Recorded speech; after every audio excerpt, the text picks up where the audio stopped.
Welcome back to the Paddle and Fin Podcast Network. We're brought to you by Pelican, built tough for all situations. Go to pelican.com. YakGadget, for all your fine kayak fishing accessory needs. Go to YakGadget.com. Eastport Marina, on the beautiful shores of Dale Hollow Lake. For all your lodging, kayaking, and fishing needs, go to eastport.info. Now let's get this show started. Hey guys, John Rapp. Let's do this. It's Takeover Tuesday. Welcome to a special edition of the Rusty Hook Podcast, streaming live on Twitch, Twitter, YouTube, and Facebook. 1 hour of straight talk regarding tournament news, angler profiles, gear reviews, and more.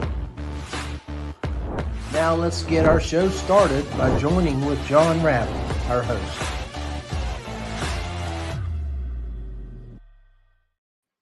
Okay, hey, welcome back, guys. We're streaming via Twitch, YouTube, Facebook, and Twitter. We are streaming on the Paddle and Fin networks, as well as my personal pages and the Rusty Hook page. So it's season 3, episode 35, and it's September. Wow, where did the summer go? I mean, it's crazy. It just seems like that, we were back in February and March promoting the Paddle and Fin event at Dale Hollow, and I was getting all my gear ready to go down to Guntersville for the KBF Ambassador event. Had a great time. I mean, just sitting here, I've been recapping what I've personally done for the year, and I've worked a bunch of shows. January, I was in East Tennessee. March and April, I was in different areas of Virginia at Just Fishing and Journey Outdoors, working some open houses for them. I mean, it's been a great 2023. I mean, when you sit and look at it up to this point, I know the guys that I went to Guntersville with are trying to talk me into going up to Pennsylvania, Susquehanna in October, and looks like I might go with them. Some scheduling changes for me have happened where I may be free to go. Just got to basically sit down and try to work out some details here with Beth and myself and see if it's feasible. So I hope you guys have had a great 2023.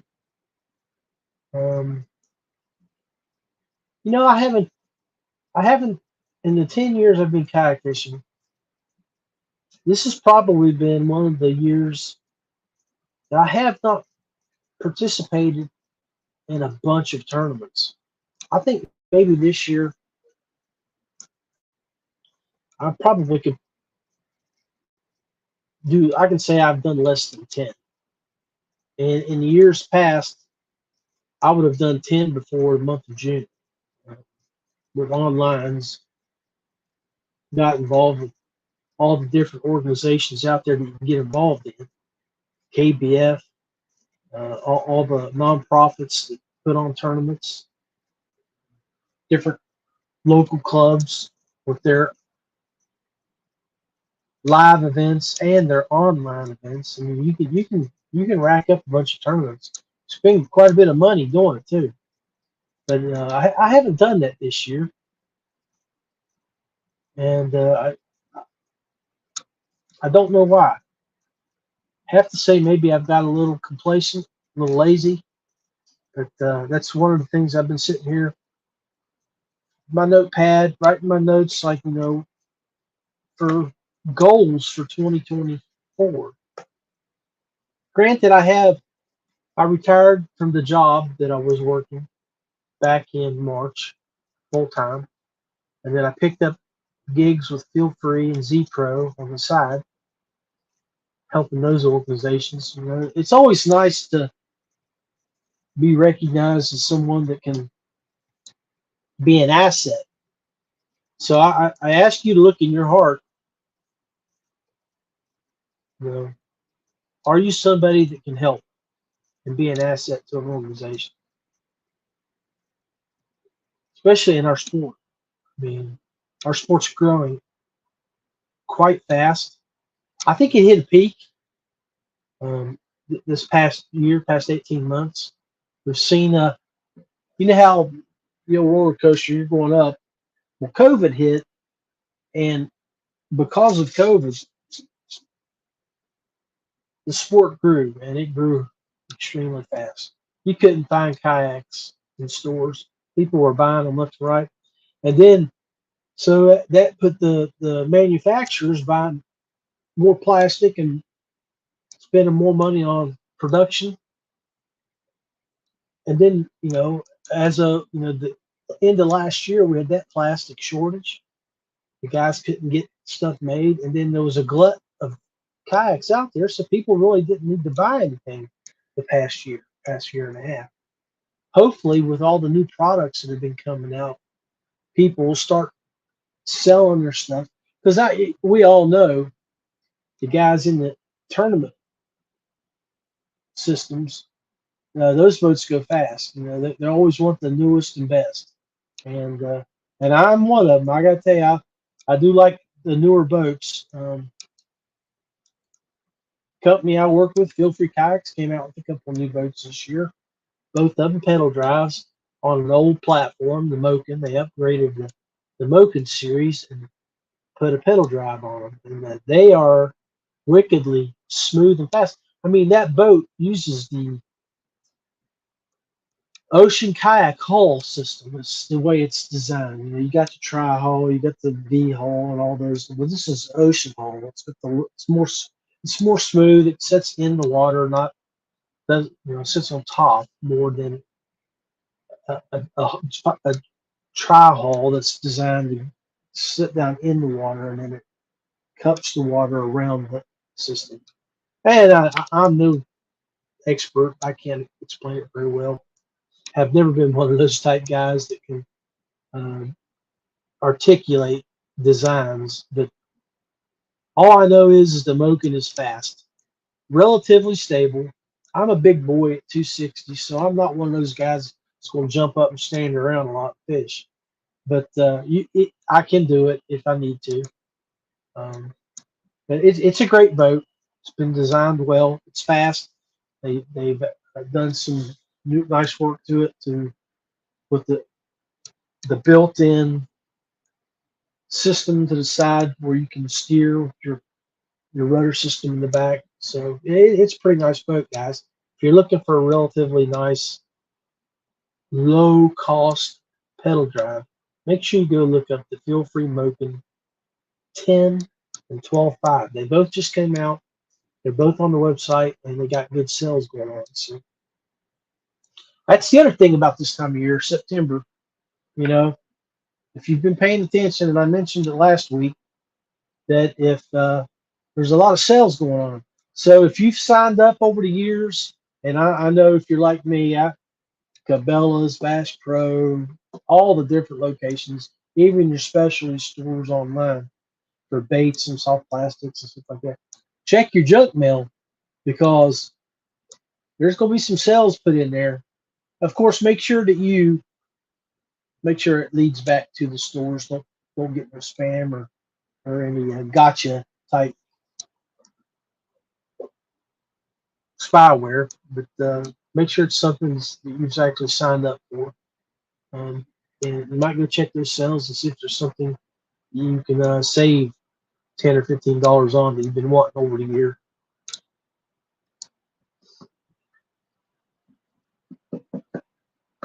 Yeah, I mean, it's been a great year so far, and then it's been a tough year as well. You guys go back to my June personal page on the John Rapp page and look at the video I posted. Where my personal best was recorded, but not cost me an iPhone. Stupid on my part. The 10 years I've been fishing, I've lost 3 iPhones. I lost one at the,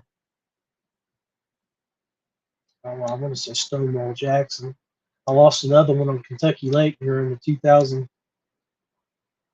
2016 National Championship.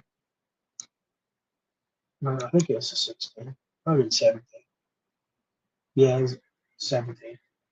16 was the first one. 15. Yeah. 15 was the Open. KBF Open. So you guys, here's some things about what we got planned for 2023, the rest of the year. I know if you're like me here on the Eastern Seaboard, Mid-Atlantic area, our time is dwindling when it comes to bass fishing. Probably have good solid month left of good fishing, and then when mid-October hits, it's when the bite starts getting tough, and you've got to adjust your techniques. I just spent $40 on a couple of frogs. Hope to have them this time next week.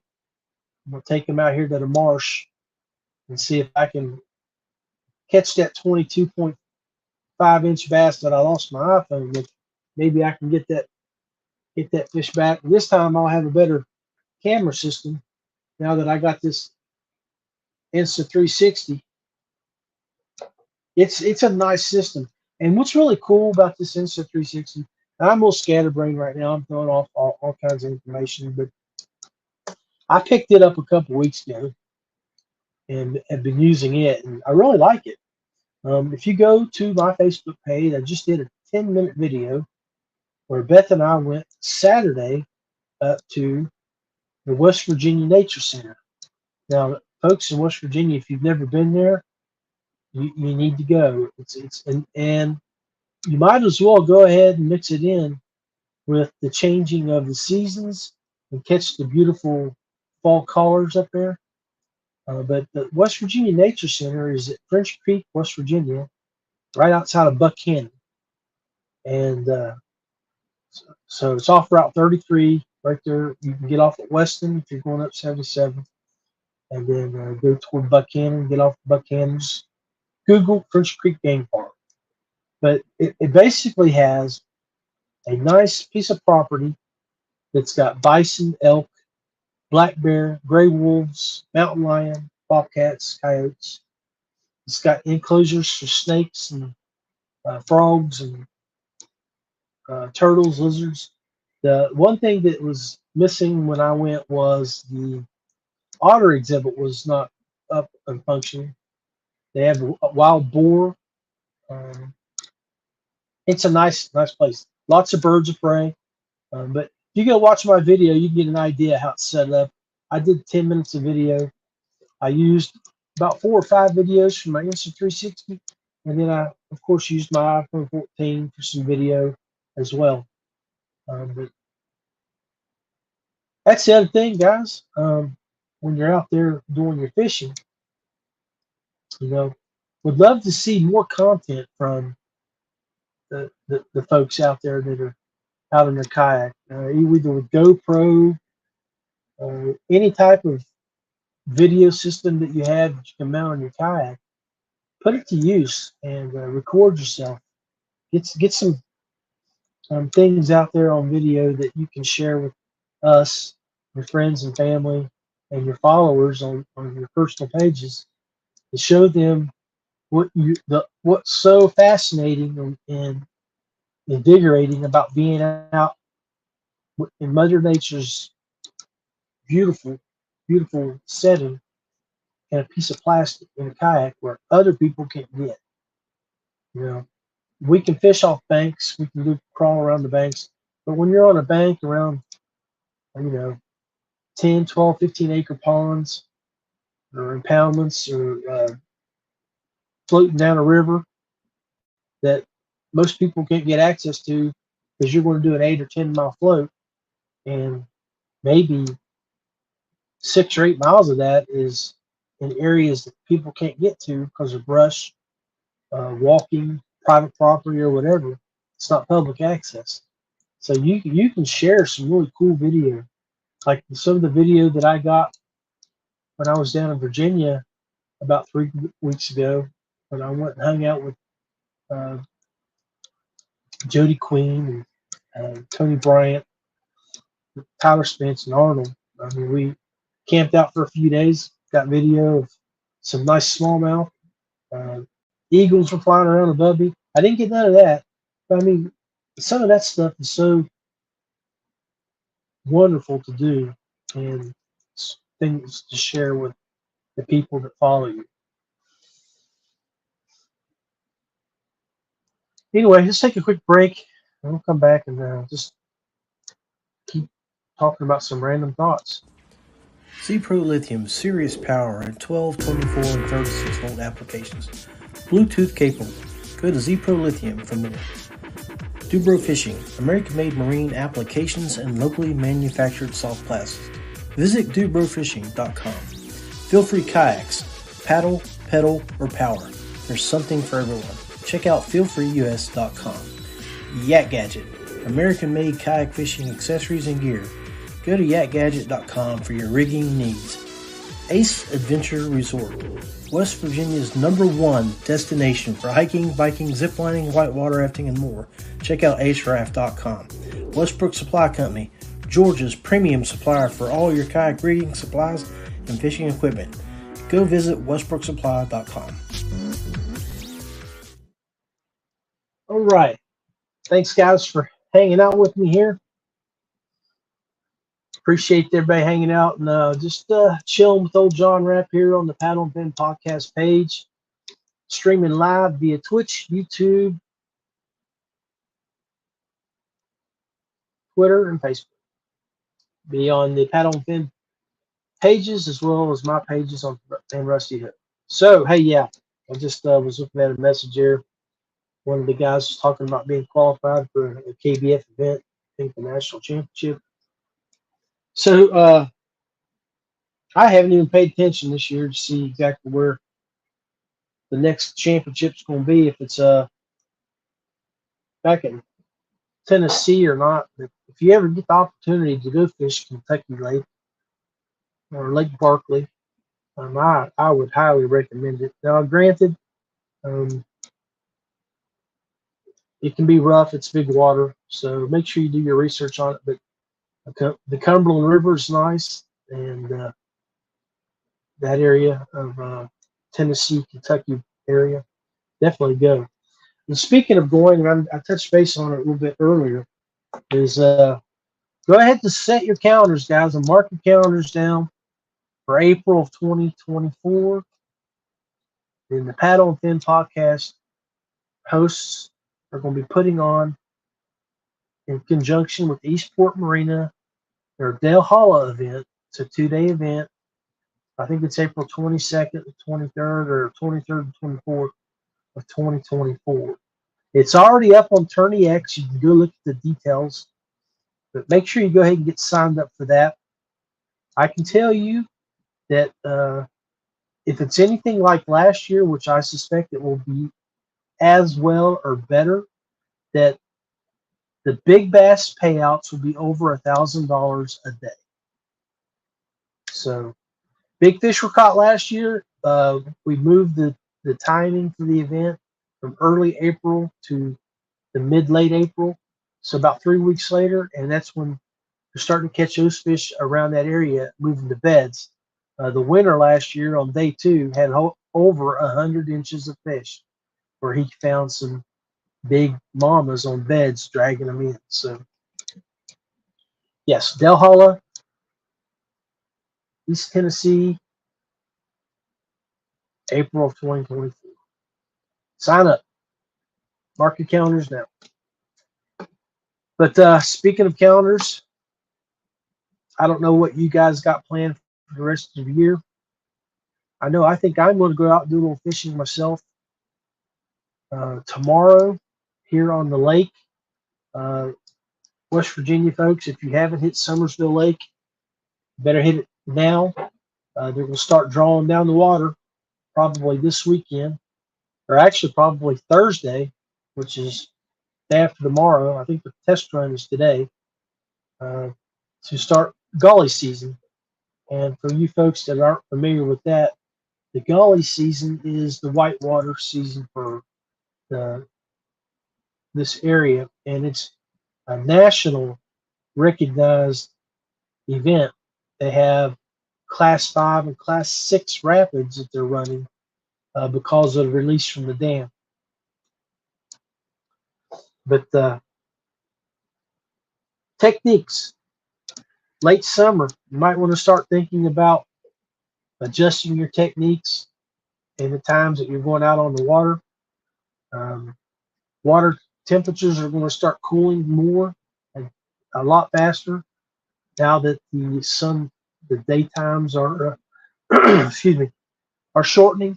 Although, you know, one thing that's going on right here, right now, as a matter of fact, today here in the West Virginia area, they were predicting a record-breaking day for heat temperature. It's going to reach close to 90 degrees. And all week, it's supposed to be in the upper 80s. So that might not be something that we have to worry about too much. But you might take a watch your barometric pressures, weathers, and see what the bite's going to be like, because all that's going to start coming into play real quickly for all of us, and the tactics are going to have to change. And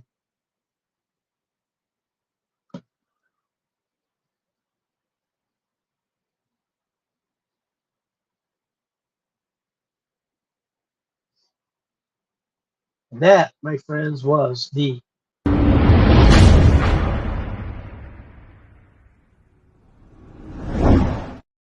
Rusty Hook thought of the moment. You gotta like that. Go down the old Rusty Hook slam. But so yeah, I was going through and looking at, thinking about talking about topics for this show. You know, did a show with Sean a couple nights ago for the Noob show, and interviewed him regarding his win for his very first tournament win.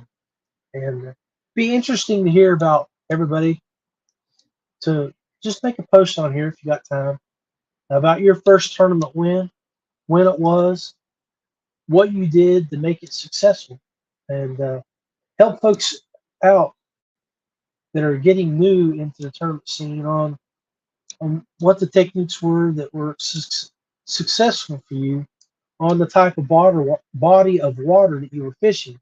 So, for example, I won a tournament in 2016 in September, this time of year, and I was on Bluestone Lake, but I was on the river, as far back into the river that runs into the lake as you can get, and you can't paddle anymore. It runs right up into the shoals and rapids. And what I was doing was I was river fishing a lake event. I would get up into the shoals as far as I could go, and I would throw a Cinco right at daybreak into the rocks and let it drag down through the water. And as I was doing that, I was working center of the river, and I kept working my way over to the banks. So I got over to the bank where the water wasn't quite as swift, and threw into some rocks, because the rocks in that area of the river are outcropped. And as I threw in between a couple of rocks, it boiled up in there, and I had a 21.75, still my personal best, smallie, smashed that Cinco. So I got that fish in, and I was fishing with some buddies of mine. And there's a video of this up on my YouTube page if you want to go look at it. But I think it might be even my opening, one of the ones that you marked. But I did a 10 or 12 minute video, because I videoed most of it. But I got that 21.75 in, And then I was floating downstream, and the guys went up behind me a couple hours later, and I was just a dead stick. It was a black and blue Yamamoto Cinco, and I threw it out there as far as I could, and I would just let it come down the current, and I would tighten up my slack. And caught another. I think that one was a 1975. So I had two. This is back in before everybody went to the 5 fish, so it was a 3 fish limit per day. And so I had a 2175, 1975, and then I was able to cap it off with almost like a 16-inch fish. So I went in. It was a 2-day tournament. I went into day one with over 56 inches of fish, right at 56 inches of fish. Closest guy, and another guy had a really great day too, was sitting right at 50 or 51. Had like a 5-inch lead. Day two, that overnight we had a bunch of rain. It flooded everything. So they basically limited the waters to right below the dam and in the lake. And I went right below the dam, and the struggle bus was the tick was what was going on there, man. I think for the whole day I caught 7 fish for the whole 8 hours, and I caught all those fish in like a 45-minute period. It's almost like the fish were moving around, and they came through that section of water that I was fishing, and I ended up catching a couple of 14-inch fish and 13-inch fish. Nothing big, but it was just enough to secure the victory for me. So I won a big fish for day one, which was like $500. And then I think for the tournament, I won $1,200. So it was a good payday. So, but everything, again, was at the time, 2016, I still wasn't comfortable throwing bait casters. So I was still fishing primarily with all spin casters. I was using, at that time, I didn't have my custom made rods. I was using what you bought at Walmart. Um, and actually, I still have a bunch of these. Guys, if you're looking for something affordable and they're kayak fisherman friendly, go look at the Berkeley Amp fishing rod. I think they're $39, $49, but they have a short butt on it. And when I go to ICAST, I actually met the owner, or not the owner, the designer of that rod, and told him, I said, man, it's a great rod. Um, and he pretty much at that time was like, yeah, I designed that rod. It wasn't for kayak fishing, but it really turned out to be a really good rod that they were using and design that was kayak angler friendly. But it does have, it's a really nice rod. It's light, it's sensitive. You got to be careful with it. Don't use too heavy of a line or you will break it, because I think I caught, I want to say it was a catfish here on Summersville Lake. And when I set the hook on that fish, it was one of those times it just didn't. Cut it on a Senko, dragging the bottom like I like to do. I probably was in, when I cast it into the water, it was probably in 3 foot of water, but I was dragged as I was pulling away from the bank. It got down into 7 to 10 feet of water. That's where I hooked that fish. And it took me from one side of the lake to the other side of the lake. And this was the area that the lake was sort of funneled. So it wasn't like it drugged me 3 or 4 miles. It drugged me about 300 yards. And what was bad about it for me at that time was when I set the hook, had a little bit of slack when it wrapped around the bell. Well, that fish was pulling me so hard, I couldn't make no slack to get it loose, and it drugged me over there. And I basically, make a long story short, I lost the fish and ended up breaking the tip on my Ant fishing rod. But go take a look at those Berkeley Ant. They're great rods. Anyway, going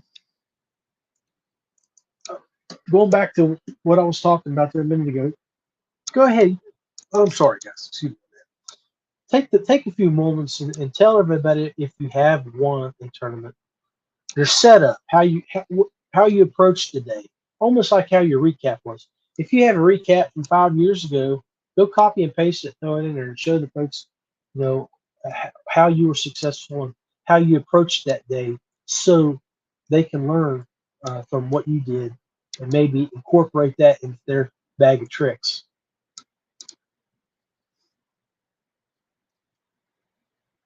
You know, and let's recap what we've talked about here. You know, we've talked about um, video.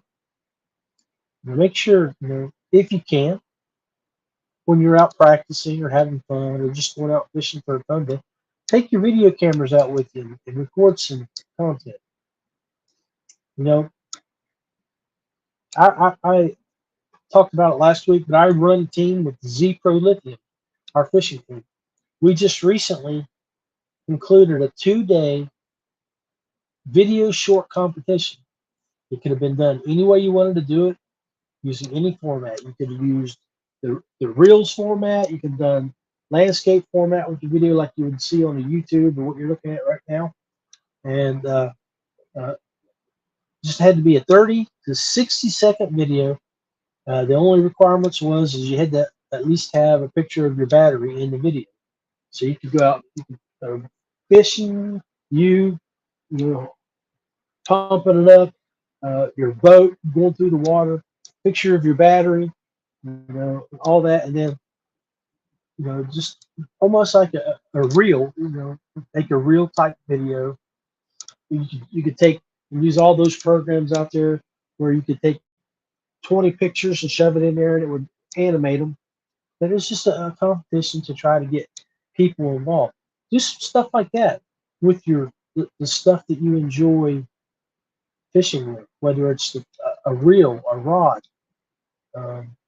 your boat, something on your boat from Yak Attack or YakGadget, you know. And what you can do by doing stuff like that, and when you promote it, you put it up on there, hashtag all the companies that you feature in that video. Show them that you, one, use their product, and two, are successful with it and you enjoy it. Because stuff like that gets noticed. I can tell you where I run these teams, I've got programs that I use that I track hashtags. And I'm always looking for somebody that's actively promoting. It can be whether it's one of my team members now or somebody that's a little bit hungry out there and wanting to become part of that team, and they're actually using the hashtags to show those companies that I use your product, I've spent money on it, and I like it, and I want to represent it. So that's one of the things that you can do with your videos. And then also talk about your personal experiences, as I'm doing now. You know, it don't have to be an hour long. It can be 10 minutes long or 5 minutes long, but impart a little wisdom or a little bit of your spin on how you do things, and see if it's something that someone else can be like, man, you know, I like that idea. I'm going to incorporate that.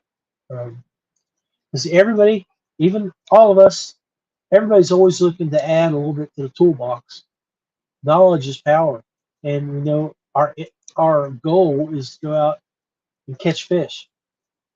Do we want to catch big fish? Of course. I love catching 18, 19, 20-inch smallies or largemouth. But ultimately, the goal is to catch fish, whether it's a 10-inch fish, a 12-inch fish, or whatever fish are biting. And I'm talking bass. You know, I've been working with one of my nephews. I think he's 20. He's getting into the kayak fishing. He hasn't really fished a lot in his life, but I handed down a couple of my older kayaks to him, and him and his brother, and they're getting out. They do some fishing here and there, and I keep getting messages from him. I went fishing with him once, and I think I talked about this a couple months ago, but the young man, it was a struggle bus to watch him fish. I wanted to go over and help him so much. But that's one of the things about fishing is you got to learn from experience. We can tell you, we can impart wisdom and knowledge to you about so many techniques and ways to do things, but you have to absorb it. You have to look at it, and you have to incorporate it into what you do. And I'm hoping that his lack of success in catching fish doesn't keep him from continuing to go out trying. Because fishermen, especially tournament fishermen, do it for the competitiveness of the sport. Some people do it for the camaraderie, and the friendships, and the social aspect of the sport. A lot of us do it for both. And that may be one of the reasons why I'm not getting out as much as I used to, is because the person that I love fishing the most with is pretty banged up now and is not capable of getting out to do what she used to do with me. Uh, so, granted, as you heard that ping, I've got my buddies from Feelfree. They're talking right now about the KBF National Championship and qualifications to get there, and what it takes nowadays compared to what it did 7-8 years ago. 8-9 years ago, to get into the KBF National Championship, you had to be a qualifying member from a ambassador club, and you didn't get in just because you fished one tournament, as it is. I think maybe like now. Nowadays, you had to be some of the best of the best. Back then, you had to be some of the best of the best. Um, I can remember when I was fishing with Mountain State Kayak Anglers back in 2014. We only sent like 7 guys, and that was um, top 7 from the end of the year. And then we got a couple extra slots then. The following year, we sent, I want to say 10 or 11. And then we sent 18 the following year. So, and then the following year, in 2016 or 16, it was like 18. Because we got, if you won a tournament, you got in. We had 5 tournaments.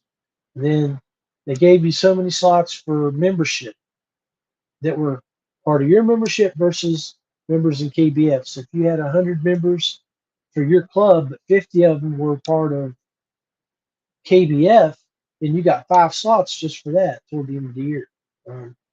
So it was a good concept.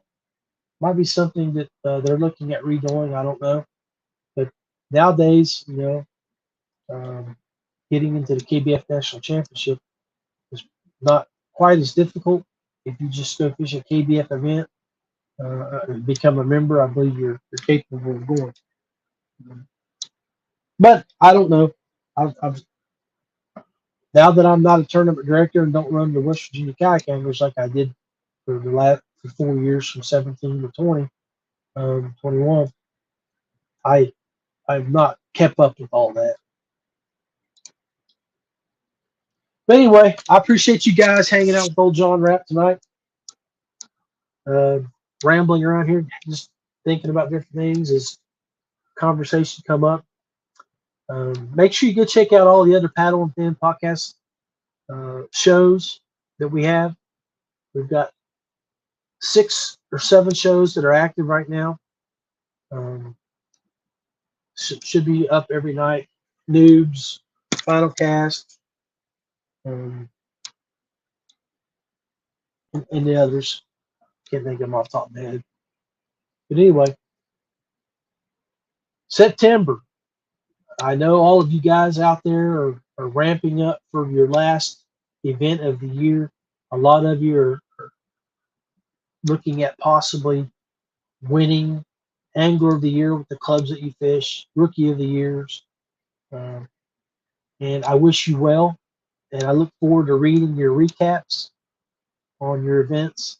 And make sure you share it with us here at the Paddle Fin podcast page. But hope you guys have a great day. Nothing but love with you. As always, if you go fishing somewhere, make sure you have a travel plan with your family and friends so they know when you leave and when you're coming back. While you're out there fishing, always wear your PFD. Safety should always be your first concern so you can get home safe. God bless you. Be safe. John Rapp, we'll talk to you again soon.